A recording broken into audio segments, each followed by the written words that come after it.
हथनौरा के रहने वाले जयपाल घर पे ही थे, तभी उनको एक खबर लगती है कि उनका भतीजा सनीकांत जो न्यावतपुर से घर आ रहा था, उनके साथ रिश्तेदार भी थे, तभी बीच रास्ते में रोक करके कुछ दबंग लोग उसकी पिटाई करते हैं। जी हाँ दोस्तों, नमस्कार, मेरा नाम एडवोकेट कुलदीप कुमार। आज हम आपके साथ एक घटना पे बात कर रहे हैं। ये घटना जो घटी है वो हथनौरा पंचायत में घटी है, जहाँ के रहने वाले जयपाल के साथ हम बातचीत करेंगे कि इस घटना में क्या हुआ था। जयपाल हमारे साथ हैं, जो बैठे हैं। जयपाल, क्या हुआ था, ये क्या केस है, थोड़ा बताइए। जन्नाथपुर से लौट रहे थे और लौटते समय जो कुछ उनकी बातचीत हुई हो, हम जब पहुंचे हैं तो उनकी मारा पीटी हो रही थी। अच्छा। मारा पीटी हो रही थी तो हम हक के बीच शाम पहुंचे, हमने ऐसे समझौता कराओ, अगले पे हमको भी मानने लगे। और अच्छा। हमारे पीछे दो हमारी भतीजी थी, रश्मि और वर्षा, उनको भी उनने धक्का मुक्की करी और मान लिया उनकी गले बांध पकड़ लाए, उनको मार दे, नाक में कुछ रोशन आ गई, उनको मारा। हमसे कहने लगे जान से मार देंगे जो ज्यादा बोले। अच्छा। हाँ, मारने पीछे की ज्यादा धमकी दी उन्होंने। तो ये गाली गलौज मारपीट होने लगी, फिर आप लोगों ने पुलिस को सूचना किया? हम तो ऐसे लगभग कान लगे कि अगर थाने गए तो जान से मार दें। अच्छा, ये भी आपको धमकी दिया कि थाने गए थे? हाँ, पर हम गए नहीं है, 2-2.5 घंटा बाद मुझे से चोरी छक्का गए। अच्छा, तो जो जयपाल बता रहे हैं कि इनको जाने नहीं दिया जा रहा था और बड़ी मुश्किल से ये चोरी छुपे यहाँ से जाकर के जाते हैं, तब जाकर के एफआईआर के लिए एप्लीकेशन लिखते हैं। इनका एप्लीकेशन हमारे पास, एप्लीकेशन की कॉपी है, एफआईआर जिस पे दर्ज किया गया है वो दर्ज हुआ है।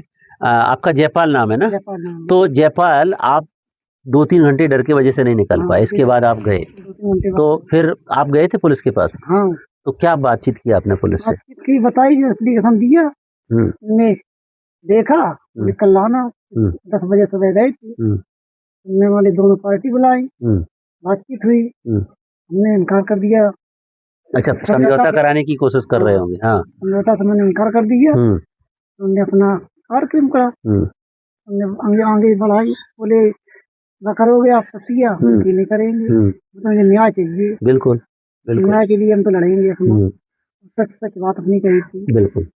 तो ये जयपाल ने जो अपनी सच बात रखी, पुलिस ने कोशिश किया दोनों पार्टियों को एक साथ करने का और समझौता कराने की कोशिश किया, जैसा जयपाल बता रहे हैं, लेकिन जयपाल ने बोला कि हम कुछ भी हो जाए, हम इस केस में समझौता नहीं करेंगे।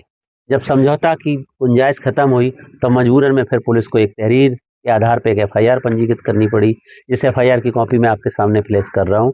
इस एफआईआर में BNS section 150 sub clause 2, BNS section 352, BNS section 351 sub clause 3 और SC/ST PO एक्ट की धारा 325A में ये मुकदमा पंजीकृत हो गया है चुरकी थाना क्षेत्र के अंतर्गत। जयपाल, मुकदमा तो लिख गया, उसके बाद क्या हुआ अभी तक, वो थोड़ा बताइए। अभी तक रिपोर्ट तो मिल गई थी, हाल मान लिया कि थाना चुरखी की, जो सीओ साहब थे उन्होंने इंक्वायरी की थी, इसके बाद उन्होंने 27 दिन में दी। 27 दिन लगा दिए? 27 दिन लगा दिए।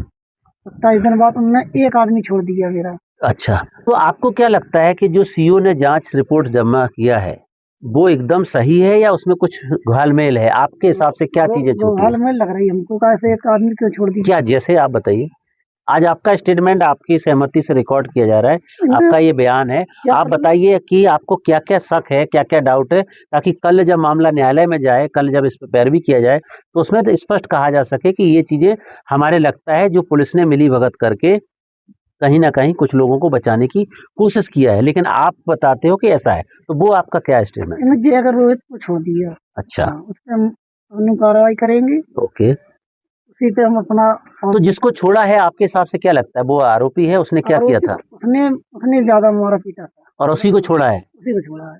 उसी ने गरेरेबान लड़कियों को पकड़ा था और रजनीश ने वाले पकड़ा था, जीतू ने पकड़ा था, किरण सिंह वाले 4-5 लोग थे, उन्होंने।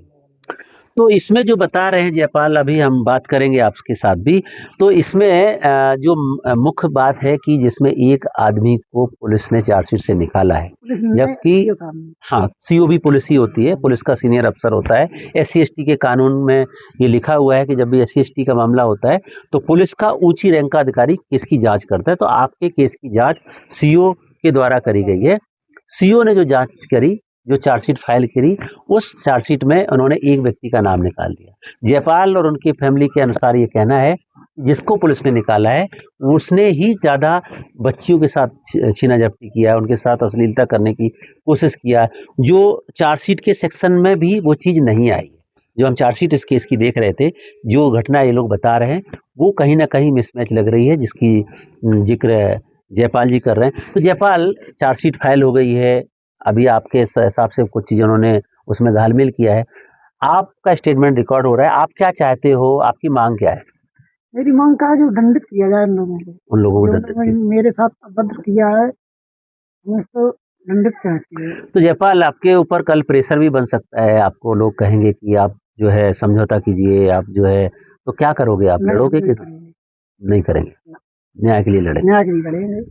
तो ये जो जयपाल का स्टेटमेंट था, जयपाल बोल रहे हैं कि हम न्याय चाहते हैं, हमारे भतीजे के साथ, हमारे भतीजियों के साथ इन लोगों ने अभद्रता किया है, चौराहे पे गाली गलौज किया है, मारपीट किया है। हमारा भी तो सम्मान है, हम दो भी जाति से हैं, तो क्या हुआ? हमको भी तो सम्मान का हक है, हमको भी तो भारत के संविधान ने बहुत सारे जो सबके लिए कानून अधिकार दिए हैं, हमारे लिए भी अधिकार दिए हैं। हमको आप इस तरीके से जाति के आधार पे आप ट्रीट नहीं कर सकते हैं, हमारा भी सम्मान है और वही सम्मान के लिए हम लड़ेंगे। हमने जब बातचीत किया कि इस केस को लेकर के आप क्या करोगे, आगे लड़ाई लड़ोगे, समझौता करोगे?